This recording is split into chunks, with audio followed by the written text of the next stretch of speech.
Welcome to Miami Dade College Medical Campus. I decided I wanted to be a nurse when my mom got into a terrible accident when I was a little girl, and I couldn't help her, and something in me wanted to help her so much, and I didn't know how to. Hi, Mr. Sam. I'm Sheba. I'm your nurse for today. It impacted me to want to do more in life. I didn't want to just be a typical little girl that didn't have a purpose. So my purpose was to help people and to know more about the body, because at the moment I couldn't help my mom because I was so young.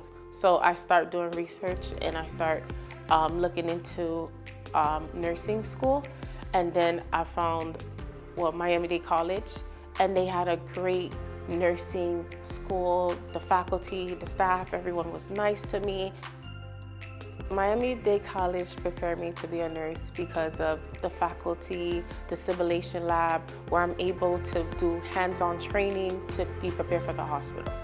I'm committed to service and giving back, and that's the type of person I am.